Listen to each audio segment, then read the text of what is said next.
L'ère de la révolution congolaise, mes frères et sœurs, réveillez-vous et soutenez les femmes qui sont violées en Afrique. L'ère de la révolution congolaise est arrivée.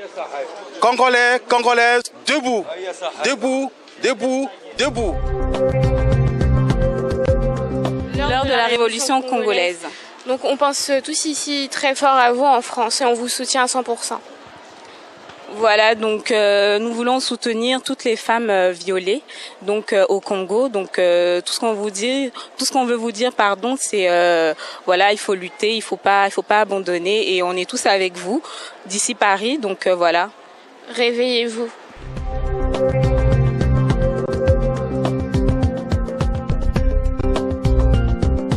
L'ère de la révolution congolaise est arrivée. Congolais, Congolaises, réveillez-vous. Les futurs, pour moi, c'est... Je n'y pense pas, je suis désolée.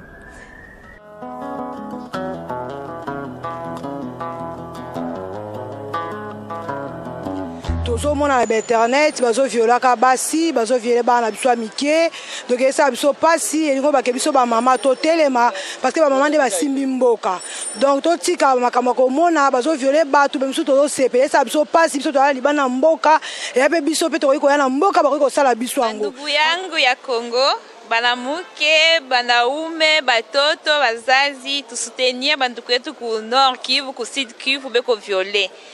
Naloma bapenzi vote. Batu bote banfurayaka na Congo, ubasutenir, beko na teso, beko na viole chaque jour. Ubasutenir kabisa. Ndio kitu tamilomba, kama una kitu moya, unabatumia njo, bakwe na courage ya kuvivre tena duniani. Sina mingi ya kusema. Je peux donner un exemple d'une journée pour moi. Le matin, je me réveille, je me surprends en train de respirer. Je dis, waouh, je respire encore, donc je peux aller au boulot. Je vais au boulot, je planifie la journée, je vais sur le terrain, je vais dans la brousse, je vais parler, je vais travailler avec les femmes violées, je vais travailler avec les enfants soldats enrôlés dans les groupes armés. Après, je ne sais pas si je vais rentrer. Je ne sais pas si les rebelles vont m'attraper et vont m'incarcérer. Je ne sais pas ce qui m'attend. Je pars. Le lendemain, l'après-midi, je reviens. Je dis, waouh, je suis encore en vie entière. Je rentre à la radio, je fais mon travail. La nuit, j'arrive chez moi. Je ne sais pas si on viendra pour m'attaquer chez moi. Parce que je ne sais pas, le travail que je fais a eu quel impact au niveau de rebelles, au niveau de seigneurs de guerre. Et donc, je dors tout en sachant qu'on peut venir m'attaquer. Parce qu'on m'attaque chez moi souvent. Et le lendemain encore, je me surprends en train de respirer. Je dis, ah, enfin, je suis encore là. Et les jours passent, les années passent, c'est comme ça. Donc, si je veux planifier un avenir pour moi, il faudra que j'arrête ce travail. Ça dépasse tout entendement. Si je dis que c'est une grande souffrance, c'est trop petit. Parce que c'est immense, c'est énorme. On ne peut pas comprendre ce qui se passe. Et les femmes sont utilisées comme des esclaves sexuels, le corps de femme c'est utilisé comme champ de bataille, les violences sexuelles sont utilisées comme armes de guerre à destruction massive. Hein.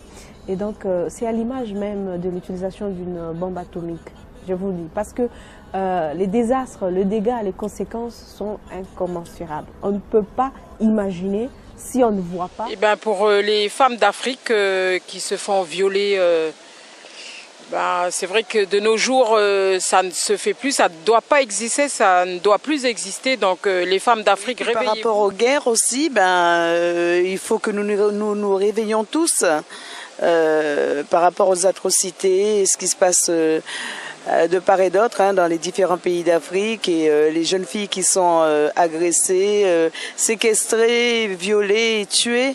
Il faut qu'on se réveille. Réveillons-nous. Réveillons-nous. Africains, africaines, je veux vous laisser ce message pour dire qu'on est de tout cœur avec vous, qu'on vous soutient dans votre lutte afin que tout ça ne puisse plus exister dans l'avenir. Voilà.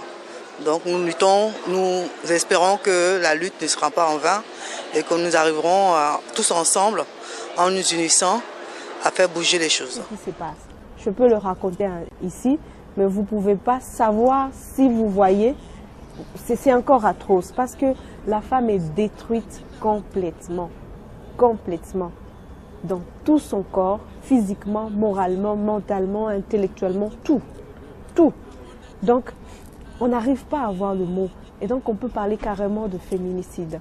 C'est un génocide contre les femmes en République démocratique du Congo. J'ai toujours été soucieuse de travailler dans l'indépendance, de travailler sans beaucoup de censure pour faire passer les messages, pour faire passer également la lutte que j'ai toujours menée avec d'autres femmes journalistes de mon pays sur les questions liées aux multiples violations des droits de l'homme, particulièrement le droit des femmes à travers les violences sexuelles et les droits des enfants. Donc cette radio m'a permis aujourd'hui d'atteindre toute la population de la République démocratique du Congo, tous les Congolais partout où ils sont, mais également d'atteindre la région de Grand Lac, parce que la radio Okapi est écoutée aussi au Rwanda, au Burundi, une partie d'Ouganda également écoute la radio Okapi. Donc c'est une radio unique en Afrique et avec une expérience très grande, et les journalistes sont vraiment professionnels. Et donc, j'apprécie mon travail à Radio Okapi. C'est pas toujours facile parce que nous devons faire face à de multiples problèmes de sécurité. C'est une radio qui parle, qui dénonce ce que les autres radios ne peuvent pas dénoncer, suite aux multiples problèmes de censure, aux multiples problèmes de liberté de presse. Et donc, à Radio Okapi, nous avons une certaine liberté de presse dont nous sommes fiers parce que ça nous permet de contribuer au processus de paix dans notre pays.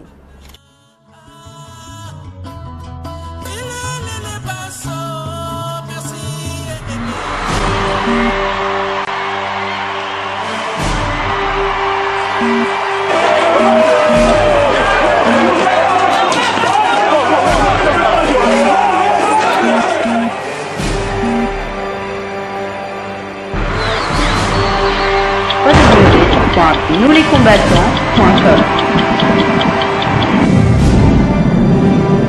www.nouslescombattants.com Le site officiel de tous les combattants.